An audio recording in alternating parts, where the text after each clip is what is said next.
Hello, hello, hello, and welcome back to another episode of Scandal Queens.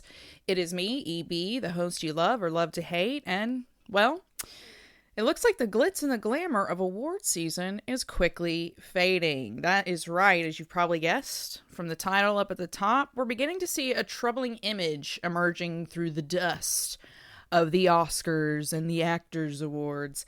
Whether you tuned in for those Actors Awards or the Oscars or the Grammys or any of the rest of them, you probably saw what we saw, even if you were just watching the highlights on TikTok and Instagram. It's the teeny tiny emaciated elephant in the room. That's right, Hollywood has a skinny problem on its hands again. And it was all too apparent to those who survived the early 2000s the first time around, like myself. Whether it was Jenna Ortega posing like a Tumblr dream girl or Demi Moore trembling down the red carpet, it's clear that healthy in Hollywood has once again been replaced by this looking expensive. But the expense, it's your bone structure, visible, on display for everyone to see. It's risking your organs, your brain, your health, your life to be the skinniest person in the room. And make no mistake, we are seeing a new eating disorder epidemic in Hollywood. And this one is clinically prescribed. It's not just a diet anymore. It's a clinical intervention with a body count. And in this episode, I'm going to be taking you through the receipts companies like Novo Nordisk don't want you to see. Before we get started, though, let's have a quick temperature check and check in on what scandals your favorite stars are up to this week. Right off the top, The Bachelorette has been canceled, all thanks to Taylor Frankie Paul's leaked footage. On March 20th, it was announced that ABC's long-running quote-unquote hit, quote-unquote reality series, The Bachelorette, would be shelving the whole of its upcoming season. It's an unprecedented move. It's never happened before in the network's history, and it shocked fans. And all of it came down to one person, Taylor Frankie Paul, the woman with 3 first names. This Mormon mom and influencer, she was going to be the latest lead in season 22 of the, again, long-running program, but after recent video footage was leaked by TMZ of a violent altercation between Paul and her now ex Dakota Mortensen, the network decided to cancel the whole shebang. They just trashed it. They canned it. It's done. The video is violent and it is shocking.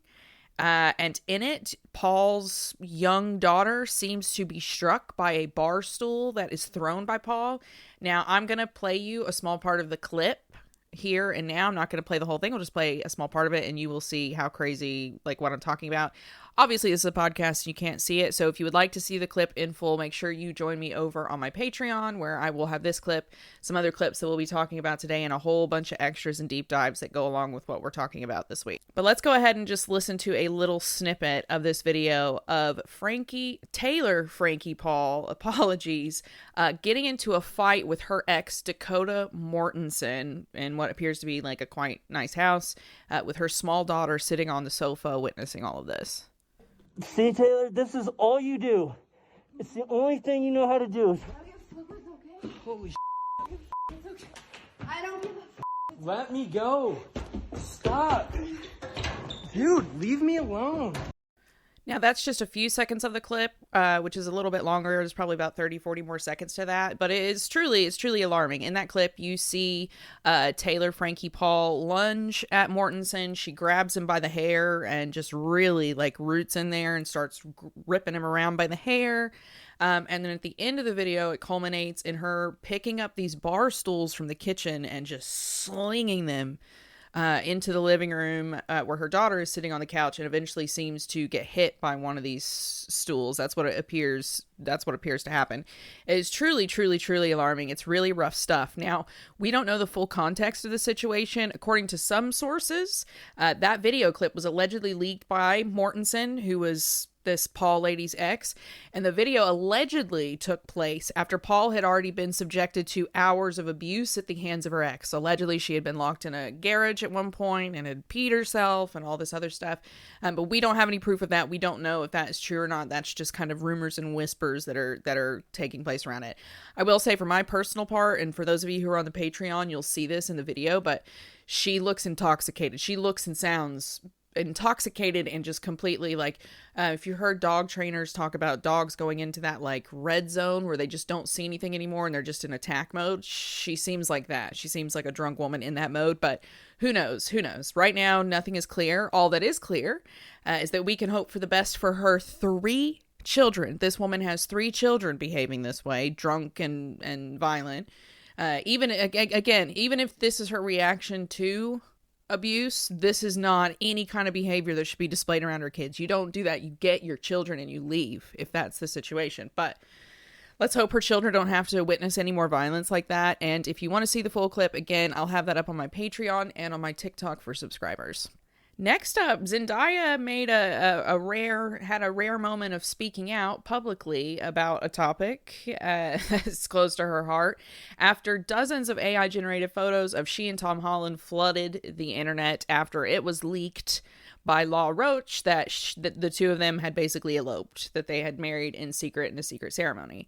On March 22nd, Zendaya was being interviewed presumably about Dune, and she kind of had this little moment where she talked about, digital truth and what is reality, and you need to be serious about what you're looking at.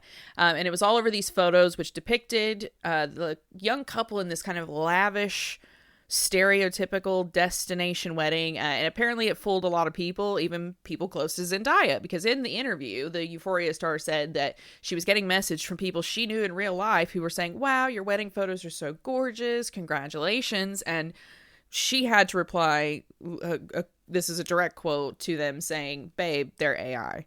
Zendaya went on to call the photos digital gaslighting. She encouraged people to be realistic about what they see and what they read, and in the age of Jed Wallace, who we just talked about last week with this mass PR manipulation and these webs of fake websites, fake social media accounts, bots, and all that kind of stuff, it is important to pay attention and to really, really, really make sure we're doing our research and not just accepting a photo or a video now as concrete evidence, because we can't. We really got to look into stuff. So with so many fake realities running around, we have to make sure that we take the time to invest in things that we can authentically connect with, which is not celebrities. Next up, Chapel Roan was back in the news on March 21st after one of her security guards allegedly confronted an 11-year-old girl, leaving her in tears. The girl, who just kind of funnily is a daughter of Jude Law, allegedly walked past the singer during breakfast at a hotel, which led to the security guard then confronting the little girl about approaching the singer at breakfast. The whole thing was revealed by, I believe he's a Brazilian football star. I don't follow the football anymore, so I couldn't tell you who is the girl's stepfather. Again, this is Jude Law's daughter, and that, funnily enough, this whole thing then led to a cancellation of Chapel Roan's appearance in a local music festival there. This comes, of course, only days after Chapel's last press encounter, where she took a phone off of one of the fans that had lined up outside to meet her. She snatched the phone out of their hands and then started recording them and was basically like, how do you like that, huh? How do you like it? How do you like it? I have boundaries. Which is quite rough.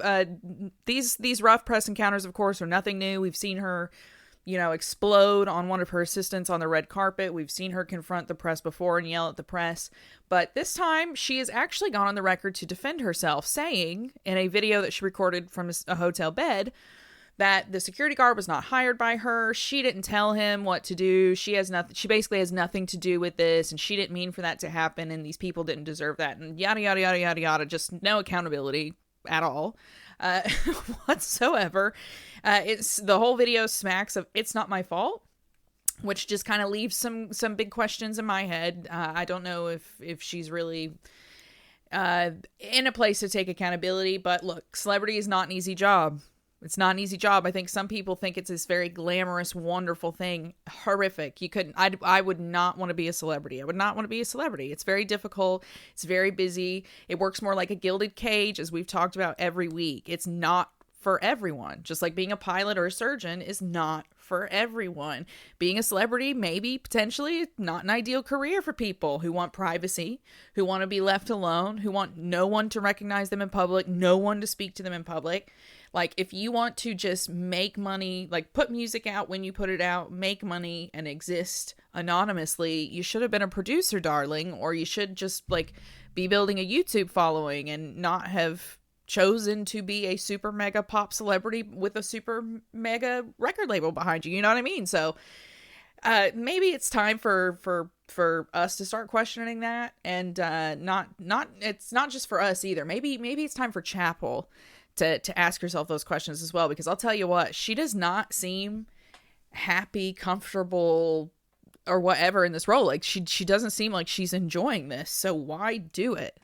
And last but not least, Shia LaBeouf has been spotted again, this time in the streets of Rome, where he was seen pacing erratically and screaming at an unidentified woman. It's like really, it's quite intense. I shouldn't be laughing. It's just because it's so nerve-wracking to me, because those of you who follow me on TikTok, you probably heard me share that I grew up in a house with someone like this. So I'm going to play a small clip of that for you now, and you can just kind of, this is Shia screaming at a woman, and this is what was seen before he was then seen moments later, pacing, grabbing at himself, screaming obscenities up and down the street. Just very, very odd behavior. So here's that little clip now.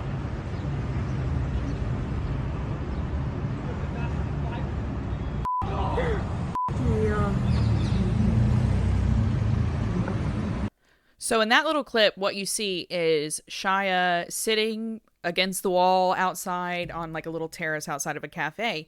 And there's a table kind of diagonally from him a few feet away. And there's a woman just sitting at that table, staring straight ahead, not reacting to him at all. And Shia, seemingly, he's mumbling to himself, and then he leans forward, and that's when you hear the bleep, screams some obscenity at it. It sounds like he says, "fuck off." It's quite jarring to see. And then, like I said, you see him pacing erratically later in the video. Now, to me, personally, this reminds me of the house that I grew up in, and there was a man in that household who was diagnosed with bipolar disorder, and there was also narcissism going on, which we've talked about before. And it is very, very similar to those manic dips and dives that I saw with these just like extreme rage reactions, where you can almost tell that the person experiencing them doesn't even really understand that this like extreme emotion they're feeling, but they just, there's no control of it. They have to discharge it. Now this new scene, of course, comes only a couple of weeks after Shia's New Orleans arrest. And it's, like I said, it's clear in the footage that Shia is equally as aggravated in this setting, even though he's not been arrested, as he was in those alarming arrest videos. And it really makes you ask questions like, what's going on? I know he's super Catholic now, but doesn't seem like that's working. If you've seen that last interview that he did recently on the sofa, again, very, very erratic. The interview is all over the place, and you just kind of have to ask, like, why is he not getting the help that he needs? He's got all this money, he's got all this access and privilege. Is it narcissism? Is this a manic episode edged with narcissism that's keeping him from getting genuine treatment and improvement? I don't know. That's all personal opinions, but you really have to ask what's going on, and you really have to be aware that this kind of behavior escalates. It escalates. And let's just hope that he all gets the help he needs before he ends up on a true crime special somewhere. And again, if you want to watch that full clip, you can head over to my patreon.com, and I'm also going to post it over on TikTok for my subscribers.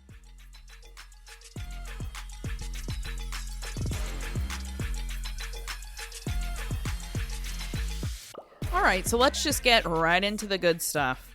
Hollywood. It's got a skinny problem, and this one has nothing to do with your finger down your throat in the bathroom. Okay, sorry if that description is a little too graphic, but no, this new wave of heroin chic is pharmaceutically induced and medically co-signed. I'm talking, of course, you guys know, especially if you follow me on TikTok, I've been on this and on this and on this. I have a whole playlist about it. GLP-1s. The dream girl of hopeful anemias everywhere. The drug that has taken Hollywood by the throat. For the rest of this episode, we're going to be dealing very much in reality, all right? I'm tired of us, like, sugarfooting around it. No exercise and lemon water here. I'm not buying any of that shtick. We know what we're looking at, especially if you lived through the early 2000s. We all know that celebrities are taking weight loss drugs, be they injectable or tablet, and we all know they're abusing them to reach these unbelievable lows in weight and appearance. Okay, so for the rest of this episode, that's the assumption that I'm working to. And if that's not what you're into, then you can go ahead and exit now, because we're going to be honest in this episode about this GLP-1 abuse, the truth about GLP-1s, and what celebrities are co-signing by flaunting them and glamorizing them on the red carpet. And We'll just start right at the top with the legal house of cards that these celebrities are helping to build. Because make no mistake, they are helping to build a house of cards when celebrities take these weight loss shots and then flaunt themselves up and down the red carpet. Celebrities stand as idols to the public, and as they become super skinny, that weight becomes a trend that their fans rush to follow. And that includes buying weight loss medication, no matter how cheap or dodgy it might be, no matter if it's off of Instagram or from a real doctor. We're starting to see these first level side effects trickle through. Just on the legal side, which is the first thing that we're going to kind of get into with these growing class action lawsuits that are ongoing against these medications for several years now, and they just get larger and larger and larger, specifically with these medications like Wegovy and Ozempic, because again, celebrities are promoting this. These 9 times out of 10, go talk to any person who gets on these weight loss drugs, and you could probably ask them 3 questions or less until you get to them quoting some celebrity who they want to look like. Oh, well, so-and-so just looks great, and I'm just really trying to get down to that. So they're a huge piece of this puzzle. So let's just dig in. Let's see what these celebrities are selling you with these super low weights and these weight loss drugs that they're using to attain these emaciated skeletal forms. So, as of March 2026, there have been more than 3,300 lawsuits filed against the maker of GLP-1 drugs for a condition called frozen stomach. Okay, we'll just start with that. We'll just start there. This is essentially gastroparesis, right? GLP-1 medications slow down, they stall your digestion so that you feel fuller for longer on less food. The problem, however, is that when they do this, okay, the food starts fermenting in your stomach. It sits there and it still ferments. It still digests. It still breaks down, but it's not absorbed the way it's supposed to. So over time, your slowing digestive system essentially forgets how to move food, and your whole digestive system becomes backed up with rotting food that you have not absorbed. This can lead to bezors, which are these masses of undigested food that block up and can even rupture parts of your digestive tract. So that's super lovely. And they also cause like long-lasting, permanent, catastrophic GI damage, right? To your people are getting their gallbladders removed, pieces of their intestines. They're ending up on colostomy bags. Just lots of nasty stuff when your digestive system is paralyzed. It's not good. That's not good. That's not a way you can live your life. So few, if any, celebrities have been honest about these side effects. The only celebrity that I've seen honestly talk about it was ironically Sharon Osbourne, who said she basically was like in a diaper and couldn't stop shitting herself and couldn't gain weight and was throwing up all the time and all this kind of stuff, which are all common side effects. They are common, like you are expected for the first 3 months. I have been told so many times by so many defenders of this medication, both in real life and online, when I talk about like, you're basically giving yourself bulimia. If you're throwing up and giving yourself diarrhea or starving yourself, then that's anorexia. Like you're just prescribing yourself bulimia if you're spending the first 3 months throwing up. And they all say, no, that's normal. That's normal. That's normal. I've had medical professionals in my comments say, well, it's just for the first like 2 to 3 months that you throw up and you're really nauseated. It's this gastroparesis. That's what's causing people to throw up and to get nauseated and to lose their gallbladders and all this other kind of stuff. So it's just absolutely horrific. And people are not being honest. Medical professionals aren't being honest about it. Celebrities are not being honest about it. And here's where it gets worse. There's growing evidence to support that these GLP-1 medications also cause rapid vision loss. I kid you not. They they are now being linked to rapid vision loss, which is a lot more common than they thought it was. As of March 2026, there have been thousands of lawsuits filed against the makers of Ozempic, claiming that their product has led to a condition called non-arteritic anterior ischemic optic neuropathy, or NION. Okay, NION. Just go with NION. And this is a permanent form of vision loss, which is caused when the blood vessels around the eyes basically thin and rupture. And diabetic people who are on this medication, the research is now finding if you're a diabetic person on a GLP-1, you're 4 times more likely to experience this NION condition. And super horrifyingly, they now know that if you're obese and taking this specifically for weight loss, you are 8 times more likely to experience this rapid vision loss, this catastrophic vision loss, this NION syndrome. Absolutely horrific. I'll link the studies again. All of this will be linked over on Patreon, so make sure you're over there because I'll put all this on there. The only celebrity who's been honest about this has been Robbie Williams, and even he kind of pussyfooted around it. Last year, last autumn, he actually came out and he said, I've been taking the weight loss shots, had huge success on the weight loss side, but my vision is now fucked.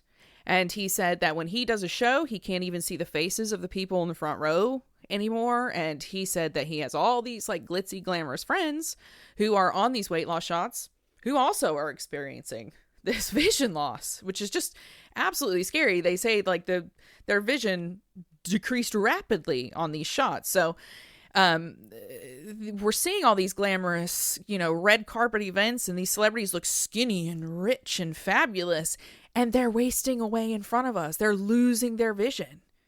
For all you know, Demi Moore's got a colostomy bag underneath that leather. You don't know. You have absolutely no idea. We're not being shown the truth about it. The celebrities are not talking about it. The companies that are putting up, $26 million Super Bowl adverts, they're making it sound like these are Flintstone vitamins that will make you skinny. And they're not talking about the 3,000 plus lawsuits for death, gastroparesis, blindness, loss of bone density, all this other stuff that's now coming out is 100% linked to these medications. Horrifyingly also, which we'll get to in a minute, depression and suicide. It's a legal calamity that's coming for these weight loss medications. It's going to be just like Fen-Phen, I guarantee you, except it's going to blow out faster than Fen-Phen did. And it's going to blow out way more catastrophically. It's going to cause way, way, way, way, way more damage. And the horns of warning are already blowing the final call on that. Now, here's where I think we're starting to see the warning call that these celebrities might end up being in a bit more trouble over like quietly promoting these medications, and some of them outright promoting these medications than they think they are. Very similar to how Kim Kardashian a couple years ago got held liable for that crypto scam that she did. And she had to pay like $1.2 million to the SEC for her fraud, for the crypto fraud that she committed. I think we might see something like that coming soon. And here's why. As these lawsuits continue to roll in and to grow, right? We're like, as of March, you got 33,300 something cases just for gastroparesis. And we're not even talking about the strokes and the death and the suicides and all that kind of stuff. But now, as of March 2026, this just happened. It was like March 5th. The FDA has now weighed in on the company, specifically Novo Nordisk. And this is the company who produces Wegovy and Ozempic. So, again, early this month, early in March, the FDA sent out a warning letter, and they sent it out not just to Novo Nordisk. They sent it out to the public as well. The media got a copy of it. And reading it, it was easy to see why. It's a warning. So, according to this letter, the FDA says to Novo Nordisk, again, the makers of Wegovy and Ozempic, they reported that the company that makes the GLP-1s had failed to investigate deaths, suicides, and strokes potentially related to their products. I kid you not. In this letter, they detail that Novo Nordisk had knowingly sat on at least 3 cases, failing to both investigate them and also failing to report them to the FDA in the required time frame, which is just unbelievable. Like if that is negligence, that is like borderline homicidal negligence. And if that's not negligence, then what is that? That is outright hiding the truth about potentially dangerous drugs. It's just mind-blowing. And these 3 cases, 2 deaths.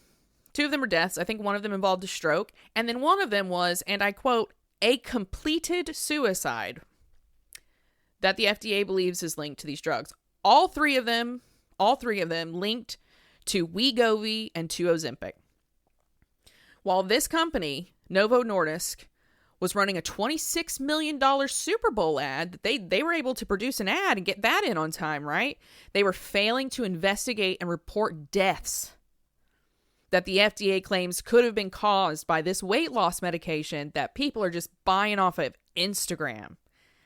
That Novo Nordisk is essentially marketing as flawlessly safe. Again, they're marketing it as like a Flintstone vitamin for weight loss. They failed to report, according to the FDA, they again and again failed to report safety signals, and were more than 800 days late in filing reports on these deaths. Again, they got their Super Bowl ad in on time, but for 800 days, they didn't tell you about the people who died on their medication. So what does that smell like to you? Do you think that failing to report something for 800 days as a drug maker is just like a little oopsie-doo? Do you think that was just an intern just didn't file the paperwork on time? It's just a little cute oopsie? Or Do you think it's possibly covering up for something more sinister? Just like Fin was causing people's hearts to explode in their chest. Like the growing research that GLP-1s increase depression in people with a history of depressive disorders? Or how about the growing research that these drugs lead to permanent organ damage? No? Maybe that? No. No. And here's the real link in the chain. When celebrities walk down the red carpet promoting themselves as glamorous on the backs of these medications, this is what they're helping to promote and support. Companies that don't report deaths that happened on their medications for more than 800 days. That's years. This is what celebrities are promoting. These are the companies they're allowing to wreak havoc on their bodies. Think about that. That's the kind of person you're looking at. When you look at these skeletal women who are taking these drugs to look skeletal, sick, weak, and emaciated, this is a person who allows a company like this into their body, who lies, who hides, who doesn't report deaths. And for what? For what? To be skinny? That's disgusting. And the truth of it, again, we're going to get deeper. It gets even darker than that.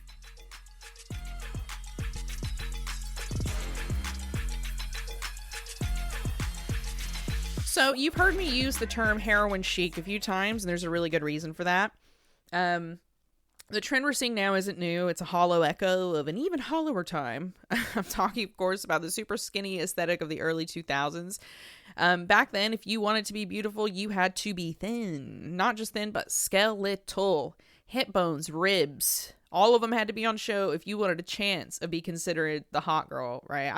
At one point, I was like 120 pounds and people were calling me fat in high school just because I had big boobs, and I was athletic. I played rugby and all this stuff. So it was brutal. It was brutal. And we're seeing a return to that. Back then, it was literally considered sexy to look sick. And most of the super skinny hot girls were sick. Right? They were, with eating disorders. I could tell you as someone who engaged in the behavior, bathrooms after every meal, carrying a toothbrush in your bag, not to brush your teeth. Can't do that. If you're bulimic, it makes your teeth rot faster. You have to gag yourself with the toothbrush. It's like the best way to do it. It's just one of the best and quickest techniques. So back then, thin wasn't just in, it was a requirement. It was a pathological, disgusting drive. And any woman who didn't meet the requirements was tormented mercilessly. Even the ones who were borderline there, tormented mercilessly. So we're seeing that same trend repeat now, only worse, because this time it's not a toothbrush in the toilet, it's a chemical being injected into your veins. How great, right? It's probably even more accurately heroin chic. Heroin chic's back, and this time it's being co-signed by Big Pharma. It's not just about being skinny. It's about playing into fascism and white supremacy. This time, yes, I told you, it just gets worse. The celebrities walking down the red carpet today with their bones on display are both engaging in and promoting supremacy culture. They are. That's because super skinny isn't just an aesthetic for women. It's also a token of power and a system that oppresses them and controls them by their looks, which are used as a form of social currency. And I'm going to break it down. I'll explain a whole thing. So super skinny culture at its core is white supremacy culture. That just is what it is, especially now in the times we find ourselves with the people in charge that we find in charge. And the whole idea is centered around being small, being weak, and being thin for women. And that's tied to stereotypes of white women and closely tied to the bodies that they can more naturally attain. In this type of culture that is building and building and building, that celebrities are helping to build, being skinny is essentially, it's like it becomes a bargaining chip and it becomes morality. To be skinny is to be good and virtuous, traits which get assigned most often and most easily to, drumroll, yes, white bodies. The opposite is also true within these systems. So if you don't have that skinny, weak, emaciated, thin, frail body, right? If you're fat, then you're going to be equated to bad, to lazy. It's a way of creating a new hierarchy and a system of inferiority, one that specifically targets black and brown bodies and how they more naturally exist. I mean, it targets white bodies too, right? Because it then tries to force women to live in these weak, oppressive, like dominating, obsessive, body types and stereotypes. It's a gilded cage for everybody. This kind of supremacy ED culture maintains a class-based hierarchy. That's the thing. It's not just about white supremacy. It's about this class reinforcement. As the rich lean into GLP-1s that become increasingly unaffordable, only the white and the rich can attain the means to secure the skinniness that gives them the power. Those on the bottom, within this, again, this like fascist system that's revving up, those without the means or the access, or those who exist in bodies which naturally cannot exist that way, because no, super skinny is not natural for everyone. It's not. It is not. Just straight up. Everyone is not supposed to have the body of Kate Moss. That is not how all humans exist, and never has. Never has. Anyone who's seen any kind of Neolithic sculpture knows that for a fact, by the way. But as these drugs become increasingly unaffordable, only the right and the rich can attain them, and those on the bottom who have these bodies that are naturally thicker, that can't exist this way, they're put on the bottom of the hierarchy for things they can't help, for things they didn't even do, for, without so much as a shot being fired, we started pressing each other and ourselves. It's sinister, and every celebrity, again, that willingly engages in this ED era is willingly and consciously, because I'm sorry, it's 2026, we all have the same goddamn internet. Yeah. Like, they are reinforcing white supremacy culture and this white supremacy hierarchy, which is, again, all to support this fascist authoritative structure that is revving up and building and just really herding everybody into the cattle trough. So we cannot continue to play into celebrities and help to enforce this ourselves unless you want to be a supremacist. Unless you want regressive stereotypes of womanhood, because that's the other thing about this being like this supremacy culture.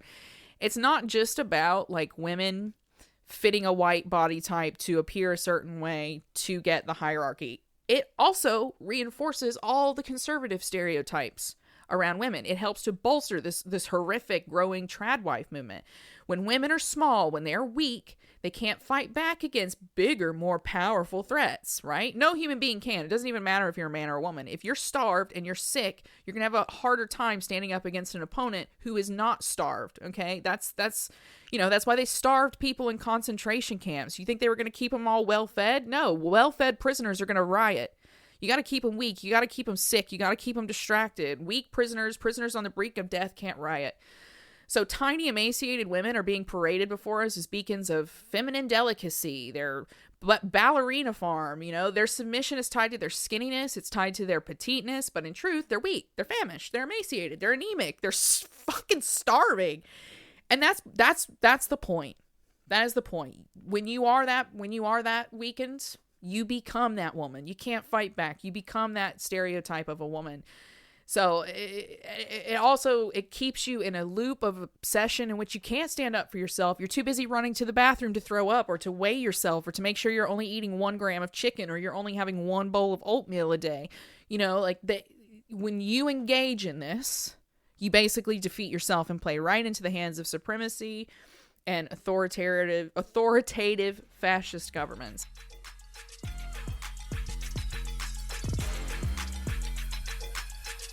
All right, so if you still don't think it's that deep at this point, we're going to go through some celebrity receipts. I'm going to break down some celebrities and what I'm seeing and the red flags and the alarm bells that they are sending off at a deafening level. Now, obviously, again, you won't be able to see these images that I am referring to if you're just listening to the podcast, but you can see them if you head over to my Patreon.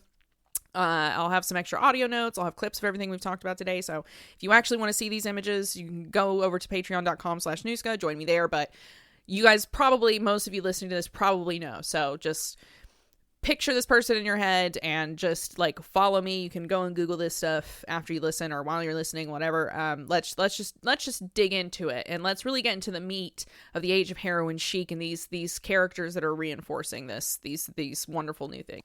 So right off the top, you've got Kelly Osbourne. She's probably one of the most concerning celebrities when we're talking about the heroin chic trend.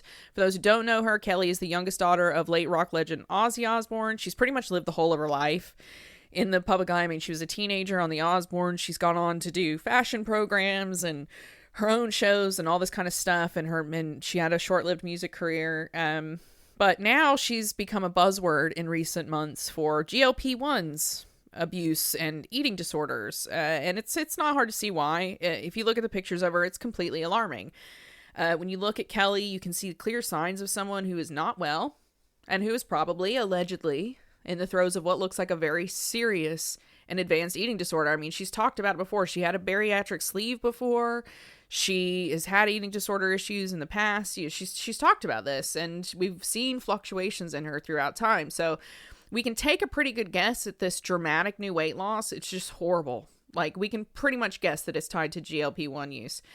And specifically, the one big tell is the temporal wasting that you can see. That's when at the temporal lobes at the side of the head, you see indentations where the volume is literally gone. The skin sinks into the head. We're seeing all of the skeletal formations of her literal skull. You can see the outline of her mandible.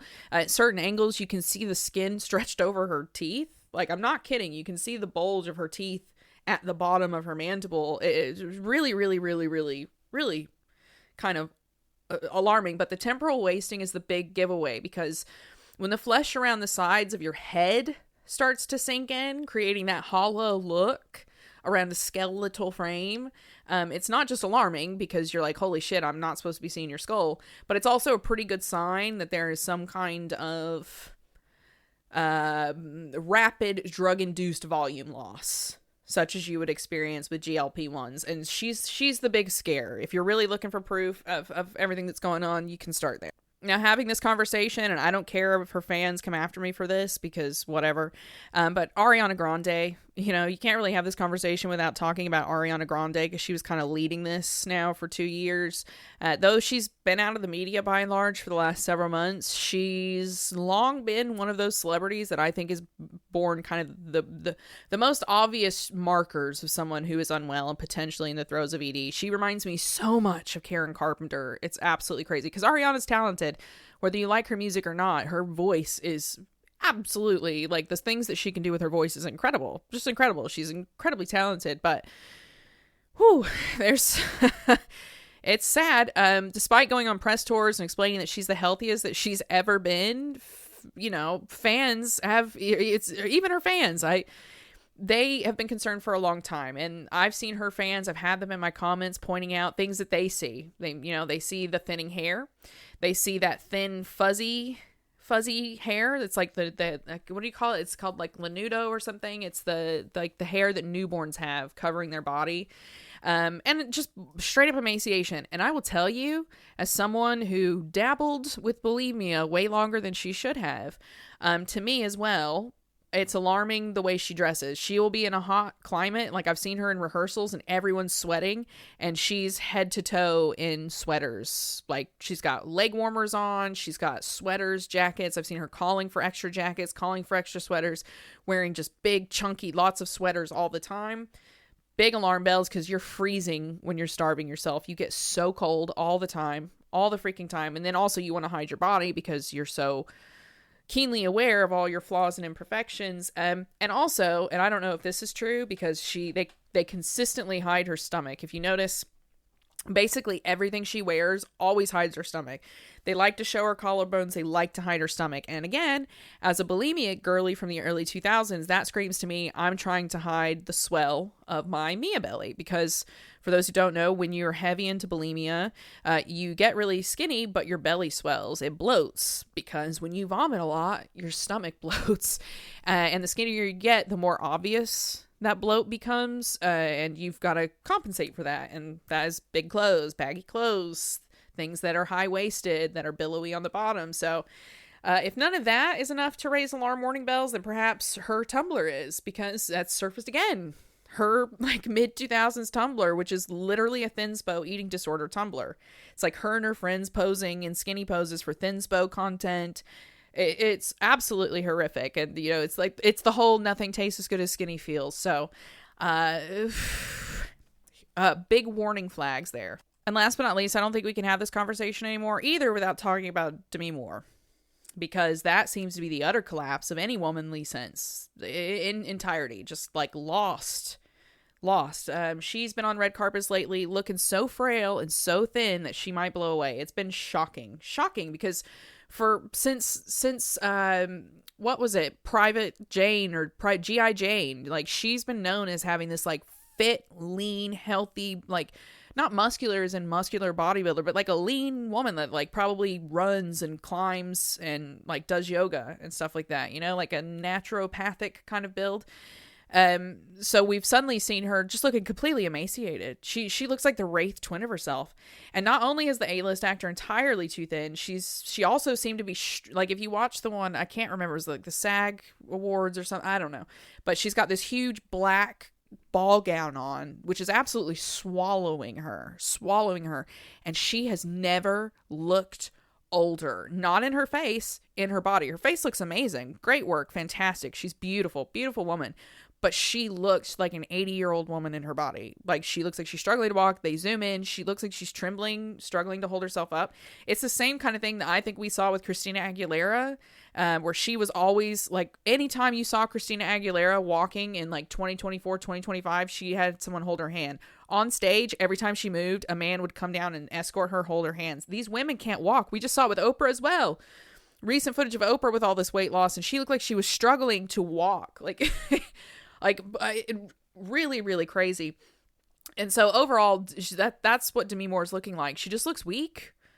She looks physically weak, and it just goes right back to those regressive right-wing stereotypes, what women should be, and blah, blah, blah, blah, blah, blah, blah. And Demi, Ariana, and Kelly Osbourne aren't the only ones. This award season, we had Jenna Ortega flexing her ribs for the camera, which was crazy. Rose Byrne looking more waifish than she ever has, which, again, she's skinnier now than she was at like 18 in movies with Heath Ledger. Unbelievable. And we got Emma Stone flexing collarbones, right? That collarbones that you don't often see outside of war zones and mass famine victims. So it's just mind-blowing. And the real irony of it is, at the same time, all these women give themselves Ozempic face. They're also spending, $500K on fillers to give themselves square jawlines and all this other stuff. It's like, wow, you guys are just ghosts, aren't you? You're not real people. You're literally just walking billboards. You're empty husks.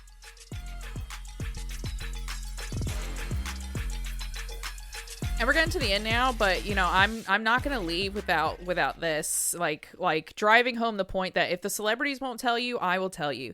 These medications are nothing to mess with. Okay? They are not to be messed with, because outside of the celebrity machine and their part in promoting these GLP-1 weight loss medications, we have to remember that these medications were not just made for casual, I want to be skinny in a bikini. That's not what these were made for. These medications, GLP-1s, were originally made for morbidly obese people, right? Like people you see on My 600-Pound Life, who needed to immediately lose as much weight as possible because they needed to immediately get on a surgery table for bariatric surgery or heart surgery or some other type of surgery, and they would die if they did not immediately lose as much weight as possible, right? That's originally who this medication was made for. And then also, originally for this medication, diabetics. Again, people who would literally die, would suffer incredibly horrific health consequences. Very serious medication for people facing death. So that the people who made these medications were like, this is actually worth the risk because you're for sure going to die if we don't get this medication in you, but you might have some problems if you take this medication. Do you understand what I'm saying? These are not Flintstone vitamins. You should not be ordering them off of Instagram or Twitter or TikTok or anything like that. You should, if you're going to be on these medications, if you're someone who requires these medications, because there are valid reasons for them besides just weight loss. If you want them for vanity, you have no business getting your hands on them. But for people who are diabetic, for people who are, who are morbidly obese, who need to lose weight fast so that they can turn their lives around, these people are now finding it impossible to get their hands on this medication. Yeah. Because as all these celebrities in Los Angeles and Chelsea want to use these medications for vanity reasons, states like California are now banning them from being insured. The people who they were originally for, life-saving medications, now can't get them on insurance, which means they can't afford them. So there again, that hierarchy that we talked about is already being reinforced because white supremacy also doesn't want sick people or disabled people. This medication is horrific. And the things that are being done with it for vanity are horrific. And now we've got all this new information coming out that they could be making depressed people more depressed. We have to stop and really look at ourselves and see who's being rewarded for this. Why is this being pushed? Who's gaining here? Because it's not people on these medications. It's not the vanity people on these medications. And now it's also the people who need these medications are now losing out too.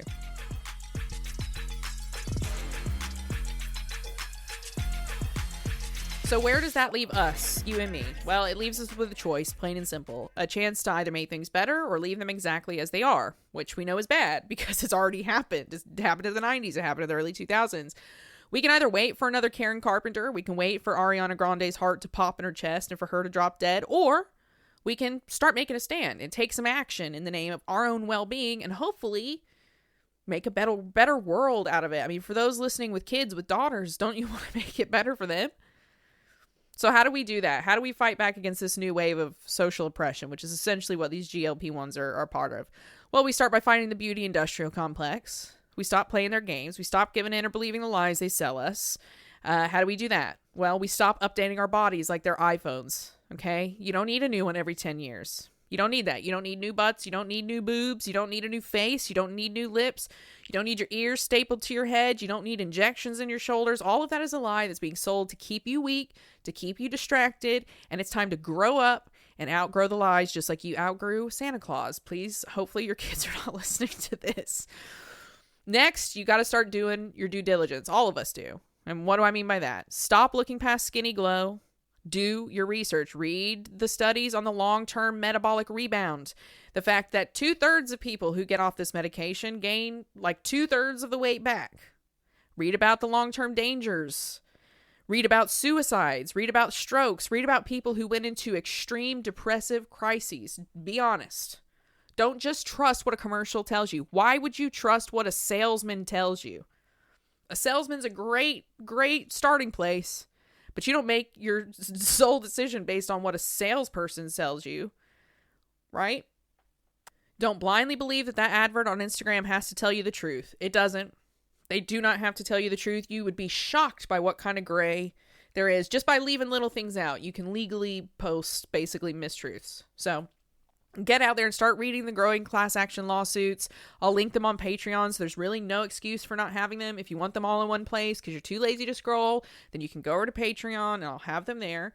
And get into all the studies. Again, these studies are absolutely shocking. I just read one about a woman that had depressive disorder. She took these GLP-1s and she basically spiraled into suicidal ideations. They took her off of the medication.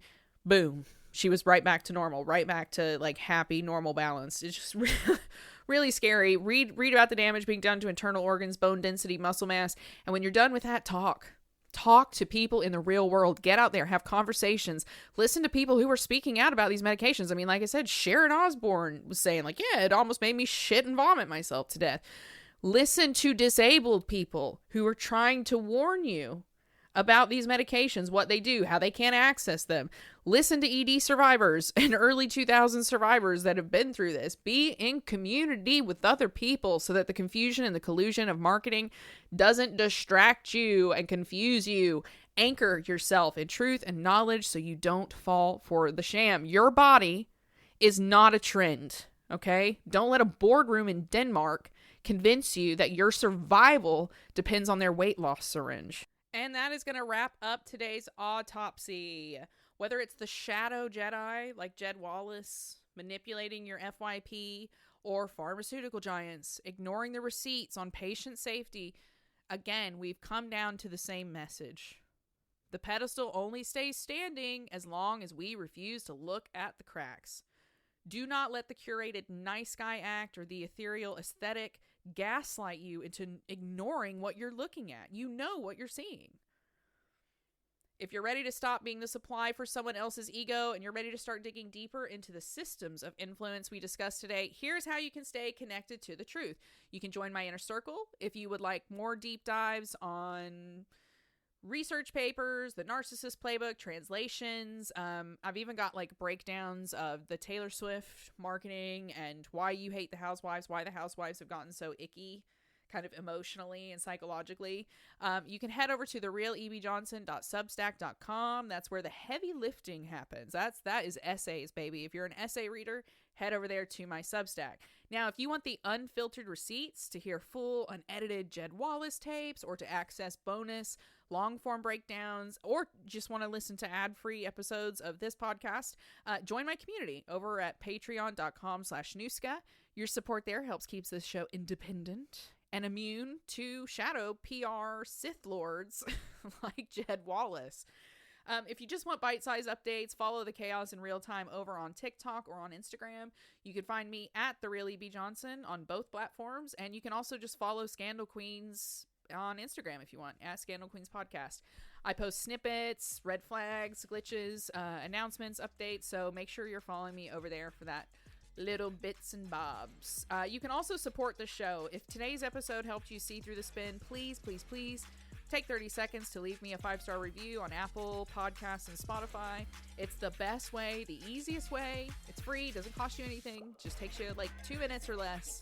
But it's the best way to help other people find me and to kind of exit this just never-ending cycle of celebrity worship that we're in. And it helps me grow my community of objective observers just like you, right? So thank you so much for being here. I hope you enjoyed the episode, and I'll be back next week with another episode, another autopsy, and more receipts you weren't supposed to see. But until then, keep your secrets close and the receipts closer. Stay scandalous, queens. Bye-bye.